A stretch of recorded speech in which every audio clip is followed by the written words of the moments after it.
बिस्मिल्लाहिर्रहमानिर्रहीम। अस्सलाम वालेकुम स्टूडेंट्स, मैं हूं वाजिद अली कंबो, आपका chemistry teacher. Student, second year chemistry में हम चैप्टर 8 इसको स्टडी कर रहे हैं और आज इस चैप्टर में हम 3 टॉपिक्स कवर करेंगे। हम यूजेस ऑफ इथाइन पढ़ेंगे, हम reactivity of alkane, alkene, alkyne पढ़ेंगे और फिर मैं आपको एक टॉपिक पढ़ाऊंगा, distinguish between ethane, ethene and ethyne. तो हम आगाज करते हैं यूजेस ऑफ इथाइन, जिसे हम एसिटाइलिन भी कहते हैं। माय डियर स्टूडेंट, हमारी टेक्स्ट बुक में जो एसिटाइलिन या इथाइन है, इसके 5 यूजेस डिस्कस किए गए। आइए हम इनको वन बाय वन देखते हैं। पहला जो इथाइन का यूज लिखा हुआ है ना, वो है कि ethyne is used in oxy acetylene torch which is in turn use for welding and cutting metals. ये बहुत इंपॉर्टेंट है। एसिटाइलिन जिसे हम इथाइन कहते हैं, ये कहां इस्तेमाल हो रही है? ये ऑक्सी एसिटाइलिन टॉर्च में इस्तेमाल होती है। पहले मैं आपको एक बात बताता चलूं, माय डियर स्टूडेंट, अगर आप एसिटाइलिन को आप नॉर्मल एयर में बर्न करेंगे तो it gives us very smoky flame, very सूटी फ्लेम। लेकिन जैसे जैसे आप ऑक्सीजन की कंसंट्रेशन बढ़ाते जाएंगे, ये फ्लेम लेस स्मोकी होता जाएगा। अब ना, अगर आप इसको प्योर ऑक्सीजन प्रोवाइड करें, यानी 99.5% ऑक्सीजन और एसिटाइलिन का मिक्सचर, अगर आप उसको हीट करेंगे तो आपके पास बहुत hot, very hot flame produce होता है। आमतौर पर हम कहते हैं कि इस फ्लेम का टेम्परेचर 3000 डिग्री सेंटीग्रेड है। लेकिन अगर आप ऑक्सीजन और एसिटाइलिन, इसकी जो अमाउंट है उसको करेक्ट प्रोपोर्शन में लें तो ये फ्लेम, इसका टेम्परेचर 3480 डिग्री सेंटीग्रेड तक भी बढ़ सकता है। और इतने ज्यादा टेम्परेचर पर ये जो ऑक्सी एसिटाइलिन टॉर्च या ऑक्सी एसिटाइलिन फ्रेम है, it is used for cutting of metals. जैसे आप देख सकते हैं, ये मेटल्स को बड़े नफीस तरीके से काटने के इस्तेमाल होता है और साथ ही साथ it is also used for welding of metals. एक और भी बात आप याद रखें स्टूडेंट, माजी में ना ये जो एसिटाइलिन फ्लेम है, it is used for lightning the houses, for lightning the car, for lightning the bicycles. और एक और भी चीज है, ये जो माइनर्स हैं, जो माइनिंग में काम करने वाले जो लोग हैं, वो इस ऑक्सी एसिटाइलिन फ्लेम, इसकी मदद से वहां रोशनी, लेकिन इसका वहां पे इस्तेमाल जो है वो खतरनाक हो सकता है। बहरहाल मौजूदा दौर में ऑक्सी एसिटाइलिन फ्लेम बहुत ज्यादा टेम्परेचर की वजह से ये मेटल्स की कटिंग और मेटल्स की वेल्डिंग के लिए इस्तेमाल किया जाता है। Student, the second use of ethyne, that is it is used for preparation of alcohols, acetic acid and acetaldehyde. Ethyne से अल्कोहल कैसे बनता है? आप पहला काम क्या करेंगे, आप इथाइन को इथीन में कन्वर्ट करेंगे और फिर आप इथीन का सल्फ्यूरिक एसिड के साथ रिएक्शन करके और फिर वाटर के साथ उसको बॉयल करेंगे तो आपके पास अल्कोहल बनेगा। बिल्कुल इसी तरह अगर आप इससे एसिटल्डिहाइड बनाना चाहते हैं तो माय डियर स्टूडेंट, हमने पीछे रिएक्शन पढ़ा है कि जब आप इथाइन का वाटर के साथ रिएक्शन करवाएं in the presence of mercuric sulphate and sulphuric acid at 75 degree centigrade, we get the enol, vinyl alcohol, and that upon rearrangement give the acetaldehyde. तो ये जो है, ये ethyne, it is used for the preparation of alcohol, acetic acid and acetaldehyde. एक और बहुत important इसका use, my dear student, ethyne is used for the manufacture of polymers. कौन कौन से? PVC, polyvinyl chloride, PVA, polyvinyl acetate, polyvinyl ether, orlon, neoprene rubber. ये polymers हैं। इन पॉलीमर्स की मैन्युफैक्चरिंग में इथाइन इस्तेमाल होता है। अच्छा, कैसे? वन बाय वन देखें। पहले मैं ना पीवीसी, पॉलीविनाइल क्लोराइड की बात करता हूं। माय डियर स्टूडेंट, आपने ना इथाइन लेकर HCl से रिएक्शन करवाएं, आपके पास विनाइल क्लोराइड बनेगा। अब ये जो विनाइल क्लोराइड बना, इसकी पॉलीमराइजेशन करवाएं, आपके पास पीवीसी बनेगा, पॉलीविनाइल क्लोराइड बनेगा। बिल्कुल इसी तरह अगर आप पीवीए बनाना चाहते हैं, पॉलीविनाइल एसीटेट बनाना चाहते हैं, तो आप क्या करेंगे, आप पहले इथाइन को विनाइल एसीटेट में कन्वर्ट करेंगे और जब विनाइल एसीटेट में कन्वर्ट करेंगे फिर आप उस विनाइल एसीटेट की पॉलीमराइजेशन करवाएंगे, आपके पास पॉलीविनाइल एसीटेट हासिल होगा। बिल्कुल इसी तरह अगर आप पॉलीविनाइल ईथर बनाना चाहते हैं तो पहले आप इथाइन को विनाइल ईथर में कन्वर्ट करेंगे, उस विनाइल ईथर की पॉलीमराइजेशन से पॉलीविनाइल ईथर बनेगा। एक और इंपॉर्टेंट, और वो स्टूडेंट ये देखें ऑरलॉन। ऑरलॉन इज वेरी इंपॉर्टेंट पॉलीमर। ये कैसे बनता है? आप ना इसके बनाने के लिए आप इथाइन का हाइड्रोजन साइनाइड के साथ रिएक्शन करवाएं। जब आप हाइड्रोजन साइनाइड के साथ रिएक्शन करवाएंगे तो आपके पास एक्राइलोनाइट्राइल बनेगा। उस एक्राइलोनाइट्राइल की पॉलीमराइजेशन करवाएं तो जो पॉलीमर बनेगा दैट इज कॉल्ड ऑरलॉन, हम उसे ऑरलॉन कहते हैं। बिल्कुल इसी तरह आप न्यूप्रीन रबर, ये भी हम पीछे पढ़ के हैं, अगर आप एसिटालीन इसको पास करवाएं acidic solution of cuprous chloride उसमें से, और आप उसको सेवरल आवर्स के लिए रूम टेम्परेचर पर स्टैंड करें, आपके पास विनाइल एसिटालीन बनेगा। माय डियर स्टूडेंट, आप इस विनाइल एसिटालीन का HCl से रिएक्शन करवाएं, आपके पास क्लोरोप्रीन बनेगा, और क्लोरोप्रीन की पॉलीमराइजेशन से you will get the neoprene rubber. This one is the synthetic rubber. यानी ये रिएक्शन जो है, जो मैं आप जिक्र कर रहा हूं, ये रिएक्शन भी पीछे हम पढ़ चुके हैं। तो तीसरे पॉइंट पे आए स्टूडेंट, चौथे पॉइंट पे आए, ethyne is used to prepare acetylene tetrachloride, a solvent for varnishes, resins and rubber. पहले मैं बात करूंगा एसिटाइलीन टेट्राक्लोराइड। इसमें ना कुछ स्टूडेंट कंफ्यूज हो जाते हैं कि ये एसिटाइलीन टेट्राक्लोराइड क्या है। माय डियर स्टूडेंट, आप इथाइन लें जिसे हम एसिटाइलीन कह रहे हैं, आप इसका क्लोरीन से रिएक्शन करवाएं in the presence of CCl4, आपके पास ये 1,2-डाइक्लोरोईथीन बनेगा। अब आप इस 1,2-डाइक्लोरोईथीन इसकी फर्दर क्लोरीन से रिएक्शन करवाएं इन CCl4, आपके पास ये प्रोडक्ट बनेगा। इसका नाम क्या है? This one is 1,1,2,2 tetrachloroethane and this one is called acetylene tetrachloride। हम इसे क्या कहेंगे? Acetylene tetrachloride. और कि ये किसके लिए इस्तेमाल होता है? It is used as a solvent for varnishes, resins and rubber.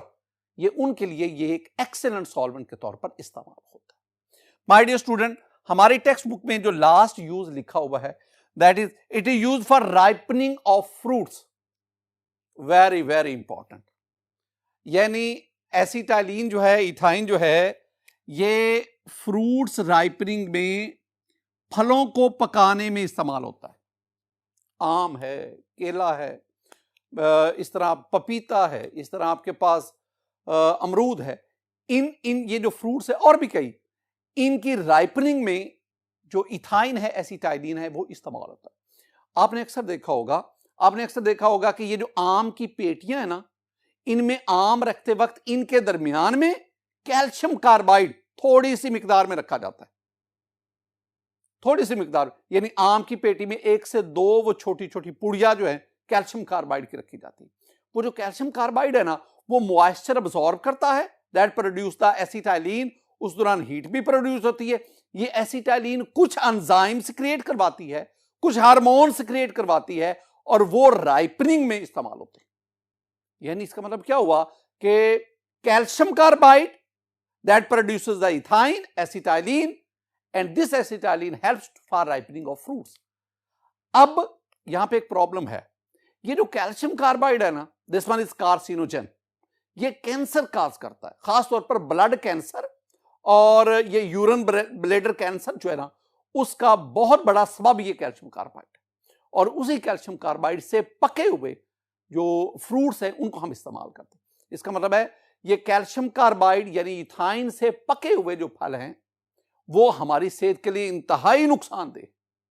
इसके बरक्स जो नेचुरल राइपनिंग होती है, जो कुदरती तौर पर फल पकता है, उस फल पकने के दौरान एथिलीन गैस इस्तेमाल होती है।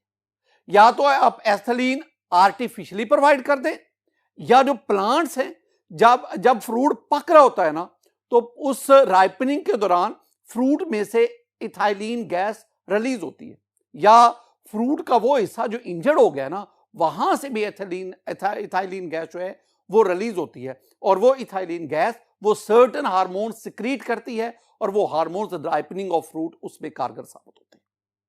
अब दो तरह के आपके पास फल हैं, राइपन फ्रूट है, एक जिसे आपने calcium carbide I mean acetylene इससे पकाया और दूसरा जिसे आपने नेचुरली उसकी राइपनिंग की। अब दोनों में बुनियादी फर्क क्या होता है? बज़ाहिर इनमें फर्क ये होता है कि कैल्शियम कार्बाइड यानी एसिटाइलिन से पका हुआ जो फल है वो पूरा नहीं पका होता, वो आधा कच्चा आधा पका होता है, लेकिन जो नेचुरली है या एथिलीन से जो फल आपने राइपनिंग करवाई है वो मुकम्मल तौर पर पका होता है। दूसरी बात, वो जो फल है जो आपने एसिटाइलिन से जिसकी राइपनिंग करवाई है वो कुछ वो खट्टा होगा, कुछ वो मीठा होगा, यानी उसका टेस्ट जो है वो यूनिफॉर्म नहीं होगा। लेकिन जो दूसरा है जो आपने नेचुरली राइपनिंग जिसकी हुई है वो उसका टेस्ट यूनिफॉर्म होगा, वो बिल्कुल मिठास के लिहाज से वो उससे कहीं बेहतर होगा। अच्छा, अगर आप ये देखना चाहें कि कैसे हमें पता चलेगा कि ये वाला जो फ्रूट है ये एसिटाइलिन से राइपन है, ये जो है ये नेचुरली राइपन है, बड़ा आसान सा तरीका है।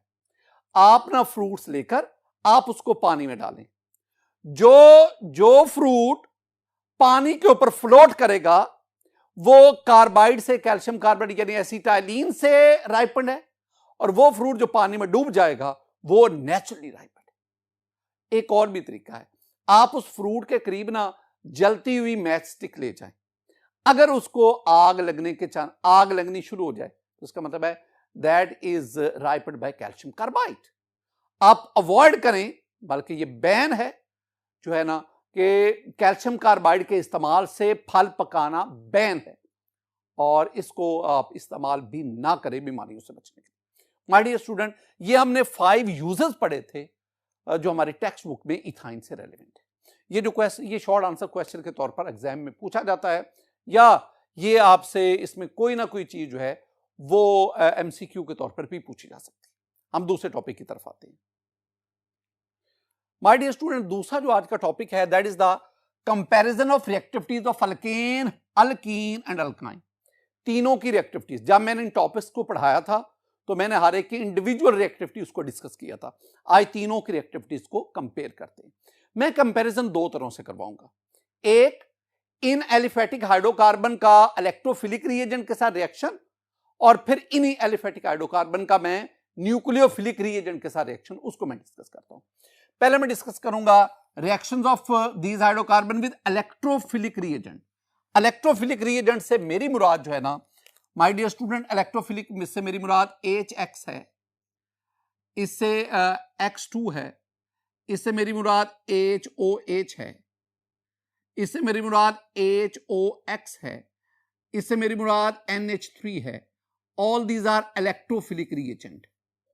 इनके साथ अल्केन, अल्कीन, अल्काइन का रिएक्शन। पहली बात ना, आप जनरल रिएक्टिविटी ऑर्डर देख लें। General reactivity order when aliphatic hydrocarbon react with electrophilic reagents, इनके साथ रिएक्टिविटी ऑर्डर क्या है? Alkenes are more reactive than alkynes which are more reactive than alkenes, यानी अल्कीन ज्यादा रिएक्टिव हैं और अल्कीन्स इनमें लीस्ट रिएक्टिव है। पहले मैं अल्केन की बात करता हूं कि अल्केन क्यों लीस्ट रिएक्टिव, रीजन क्या? वेरी सिंपल, जो हमने पीछे डिस्कस भी किया। दो बातें स्टूडेंट, अल्केन्स में दो तरह के बॉन्ड्स, उनसे हमारा वास्ता पड़ता है। एक आपके पास कार्बन कार्बन बॉन्ड, एक कार्बन हाइड्रोजन बॉन्ड। ये carbon carbon bond non polar, carbon hydrogen bond non polar. एक तो नॉन पोलर बॉन्ड्स, अगर बॉन्ड्स नॉन पोलर होगा रिएक्टिविटी कम होती है। दूसरा, ये सिंगल बॉन्ड, ये सिग्मा, ये single bond sigma, single bond sigma. इसका मतलब अल्केन में carbon carbon bond single, carbon hydrogen bond वो तो होता है सिंगल। इसका मतलब है this one is sigma bond and you know sigma bond is very stable bond. My dear student, इन दो वजूहात की बिना पर alkanes are least reactive towards electrophilic reagent. मैं तो आपसे अक्सर कहता हूं कि ये जो अल्केन्स हैं ये ऑर्गेनिक केमिस्ट्री में सबसे कम रिएक्ट करने वाले कंपाउंड्स हैं, यानी लीस्ट रिएक्टिव ऑर्गेनिक कंपाउंड्स। अब आ जाएं नेक्स्ट पॉइंट, अल्कीन्स। अल्कीन सबसे ज्यादा रिएक्टिव क्यों है? दो बातें, यहां भी 2 पॉइंट्स आपको ज़हन में बिठाने पड़ेंगे स्टूडेंट। पहला पॉइंट है कि अल्कीन्स में पाई बॉन्ड है and pi bond is a weak bond, ये हमें पता है। अल्कीन्स में कार्बन डबल बॉन्ड कार्बन, ये सिग्मा और ये क्या है pi bond, and pi bond is very weak. और किसी मॉलिक्यूल में किसी कंपाउंड में अगर बॉन्ड वीक होगा, आसानी से ब्रेक होगा, वो ज्यादा रिएक्टिव होता है। दूसरी बात, दूसरा जो आपने पॉइंट ध्यान में रखना है कि पाई इलेक्ट्रॉन्स यानी पाई बॉन्ड में जो पाई इलेक्ट्रॉन्स है, pi electrons are more exposed to an attack by electrophilic reagent। ये दो बातें आपने ध्यान में रखनी। पाई बॉन्ड वीक है और ये जो पाई इलेक्ट्रॉन ये ज्यादा एक्सपोज है। एक्सपोज ज्यादा होने की वजह से जो इलेक्ट्रोफिलिक अटैक रिएजेंट अटैक्स पर आसानी से हो जाता है, और जितना इलेक्ट्रोफिलिक रिएजेंट का अटैक फास्ट होगा उतनी इसकी रिएक्टिविटी ज्यादा होगी। अब हम अल्काइन की तरफ आते हैं। अल्काइन में तो एक की बजाय 2 पाई बॉन्ड है, तो उसकी तो रिएक्टिविटी ज्यादा होनी चाहिए, हालांकि उसकी हमने कहा कम है। अल्कीन से अल्काइन कम रिएक्टिव है इलेक्ट्रोफिलिक रिएजेंट के लिहाज से।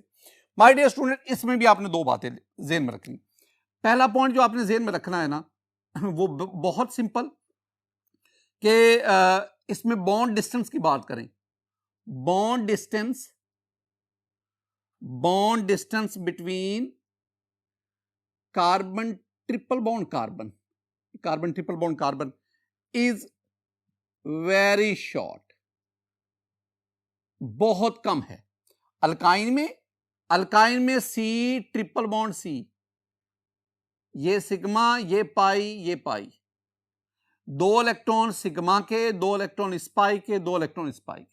इसका मतलब है दोनों कार्बन के दरमियान यहां पे 6 इलेक्ट्रॉन्स हैं, वेरी थिक इलेक्ट्रॉनिक क्लाउड, जिसकी वजह से दोनों न्यूक्लियाई एक दूसरे को अट्रैक्ट करते हैं और यूं कार्बन कार्बन बॉन्ड, ये जो ट्रिपल बॉन्ड लेंथ कम हो जाती है। मैंने पहले भी आपको बताया, दोबारा देख लें स्टूडेंट। अगर आप कार्बन सिंगल बॉन्ड कार्बन की बात करें अल्केन की, तो उसमें जो कार्बन सिंगल बॉन्ड कार्बन की बॉन्ड लेंथ 154 पिकोमीटर है। अगर डबल बॉन्ड आ जाए जैसे अल्कीन में हमने कहा, तो ये बॉन्ड लेंथ कम होकर 133 या 134 पिकोमीटर होगी। और अगर ये ट्रिपल बॉन्ड आ जाए जैसे हम अल्काइन में पढ़ते हैं, तो अब ये बॉन्ड लेंथ मजीद कम होकर 120 पिकोमीटर होगी। अब जितनी बॉन्ड लेंथ कम होती है, अगर आप अल्कीन अल्काइन की बात करें, अगर अल्काइन में बॉन्ड लेंथ कम हो गई तो पाई इलेक्ट्रॉन ये कम डिफ्यूज होगा, और लेस डिफ्यूज होने की वजह से इलेक्ट्रोफिलिक अटैक फास्ट नहीं होगा, और यूं इसकी रिएक्टिविटी क्या हो जाएगी, कम हो जाएगी। दूसरी बात जो आप ज़हन में रखेंगे स्टूडेंट, वो आप क्या कहेंगे, आप कहेंगे जी pi electrons are less diffused mean फैले हुए, ये कम, pi electrons are less diffused and are not available to be attacked by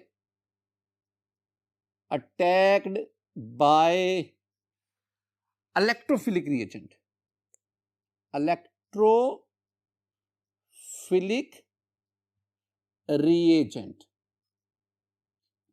ये वजूहात हैं, ये रीजंस हैं जो आपने लिखनी है। अब हम बढ़ते हैं इलेक्ट्रोफिलिक रिएजेंट की बजाय न्यूक्लियोफिलिक रिएजेंट की बात करते हैं। स्टूडेंट, न्यूक्लियोफिलिक रिएजेंट के साथ आप अल्कीन अल्काइन की बात सिर्फ दोनों की करें।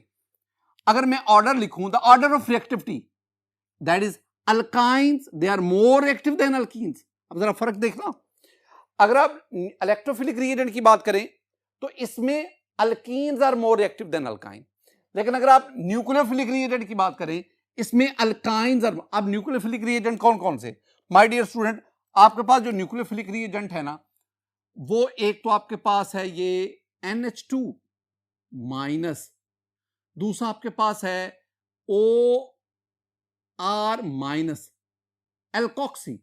इस तरह और भी कई न्यूक्लियोफिलिक रिएजेंट वो आप पढ़ते हैं। अब न्यूक्लियोफिलिक रिएजेंट जब अटैक करेगा तो उसका अल्काइन के साथ रिएक्शन फास्ट होगा और अल्कीन के साथ रिएक्शन उसका स्लो होगा। स्टूडेंट मैंने आपको समझाया था कि अगर आप एसिटाइलिन या वन अल्काइन, अगर आप इनका सोडामाइड या सोडियम अमाइड उससे रिएक्शन करवाएंगे तो आपके पास ये सोडियम एसिटाइलाइड या सोडियम अल्काइनाइड बनता है। लेकिन अगर आप इसी सोडियम अमाइड का अल्कीन के साथ रिएक्शन करवाएं तो रिएक्शन बहुत स्लो होगा, और अगर अल्कीन के साथ रिएक्शन करवाएं तो ना होने के बराबर। तो इसका मतलब है कि ये जो सोडामाइड है, जो सोडियम अमाइड है, इसमें जो NH2- है, अमाइड आइन है, उसका वो अमाइड आइन NH2 नेगेटिव वो एक न्यूक्लियोफाइल है, उसका अल्काइन के साथ रिएक्शन फास्ट होगा, अल्कीन के साथ बहुत स्लो, लाखों करोड़ों अरबों गुना स्लो, और अल्केन के साथ तो ना होने के बराबर।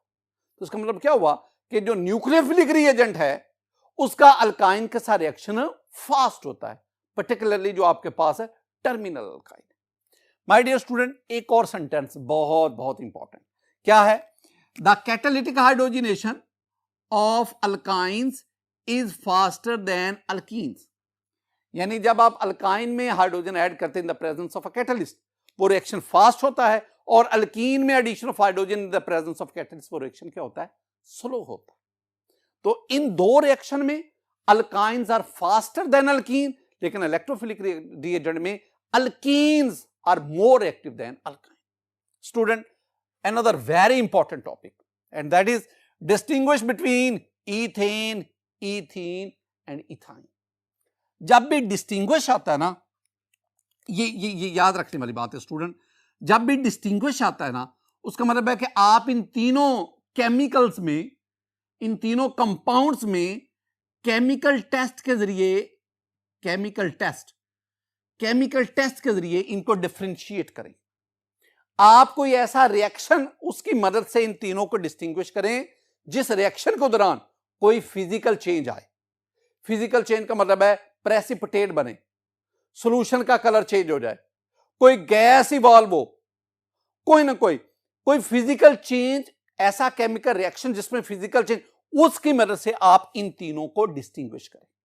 मैं स्टूडेंट ना, मैं कंबस्शन की मदद से, मैं ब्रोमीन के साथ रिएक्शन की मदद से, buyers reagent, tolerance reagent, ammonia का क्यूप्रस क्लोराइड सॉल्यूशन, ये 5 रिएजेंट, ये 5 केमिकल टेस्ट, इनकी मदद से मैं इन तीनों को डिस्टिंग्विश करता हूं। एक टेबल, हम वो टेबल ही, आप अगर एग्जाम में ये क्वेश्चन आता है तो आप उस टेबल को बनाएंगे और अपने क्वेश्चन को आंसर करेंगे। मसलन पहली बार ना मैं कंबस्शन की करता हूं। माय डियर स्टूडेंट, आप ना इन तीनों को जलाएं और बर्निंग के दौरान फ्लेम उसको देखें। स्टूडेंट्स, ये जो इथेन है, जो अल्केन है, it burns with non luminous flame. अगर आप अल्कीन की बात करें, it burns with luminous flame. और अगर आप इथाइन की बात करें, एसिटाइलिन की बात करें, it burns with sooty flame, sooty कह लो या स्मोकी फ्लेम की बात याद रखना। जब आप इथेन से इथीन से इथाइन की तरफ बढ़ते हैं ना, तो परसेंटेज या कार्बन टू हाइड्रोजन रेशो बढ़ती है। कार्बन टू हाइड्रोजन रेशो बढ़ने की वजह से वो जो फ्लेम है वो ज्यादा सूटी होता जाता है। दूसरी बात, दूसरा जो टेस्ट है वो ब्रोमीन के साथ है। ब्रोमीन, ये जो ब्रोमीन का ये जो ऑरेंज कलर है, अगर आप इसमें से इथेन गैस पास करें, उसका ऑरेंज कलर वो डीकलराइज नहीं होगा, नो रिएक्शन विद इथेन।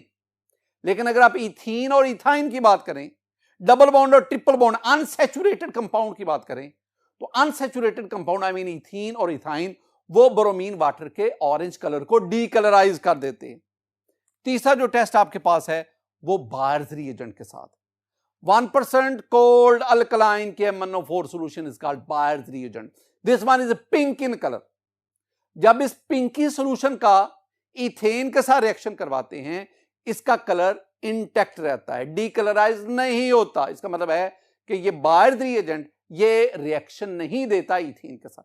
लेकिन स्टूडेंट, अगर आप इसका इथीन और इथाइन के साथ रिएक्शन करवाएं, यानी अनसैचुरेटेड हाइड्रोकार्बन के साथ करवाएं, तो वो इसके पिंक कलर को डिस्चार्ज कर डीकलराइज कर देते। इसका मतलब है इथीन और इथाइन इसके साथ पॉजिटिव टेस्ट देते। अब ये जो मैंने 3 आपके साथ डिस्कशन की ना, इन 3 डिस्कशन में आपने सैचुरेटेड और अनसैचुरेटेड हाइड्रोकार्बन को डिस्टिंग्विश कर दिया। अब आए, अब आपके पास ना अल्कीन और अल्काइन, इथीन और इथाइन, इनको कैसे डिस्टिंग्विश करेंगे? इसके लिए आपके पास 2 टेस्ट हैं। एक, आप इनका ना टॉलरेंस रिएजेंट के साथ रिएक्शन करवाएं। What is tolerance reagent? Tolerance reagent is ammonia silver nitrate solution. This one is colourless. अगर आप इथीन का इससे रिएक्शन करवाएं, नो रिएक्शन। अगर आप इथाइन का रिएक्शन करवाएं, you will gate white precipitate. तो हम क्या कहेंगे, आप इसके, ये जो इथेन है वो तो रिएक्शन देगा ही नहीं, इथेन इसके साथ रिएक्शन नहीं देगा, इथीन इसके साथ रिएक्शन नहीं देगा, हां इथाइन इसके साथ रिएक्शन कर देकर व्हाइट प्रेसिपिटेट बनाएगा। और उन व्हाइट प्रेसिपिटेट को हमने क्या कहा था? They are di silver acetylide. Student बिल्कुल इसी तरह आप ना ये एक और सॉल्यूशन ले लें। This one is ammoniacal cuprous chloride solution. This one is also the colourless. अब आप इस ammoniacal cuprous chloride solution, ethane से रिएक्शन, नो रिएक्शन, इथीन से रिएक्शन, नो रिएक्शन। अगर आप इथाइन से एसिटाइलिन से रिएक्शन करवाएंगे, you will get reddish brown precipitate, and the formation of these reddish brown precipitate shows that the compound is acetylene. My dear student, आज के इस lecture में हमने 3 चीजों को स्टडी किया। मैंने आपको यूजेस ऑफ इथाइन पढ़ाया, मैंने आपको रिएक्टिविटी ऑफ अल्कीन, अल्कीन और अल्काइन पढ़ाया, और लास्ट में हमने इथेन, इथीन, इथाइन, इन तीनों में डिस्टिंग्विश किया बाय केमिकल टेस्ट्स। मेरी दुआ है कि अल्लाह ताला आप पर अपना फजल फरमाए, अल्लाह ताला आप पर अपना करम फरमाए। अस्सलामु अलैकुम रहमतुल्लाह।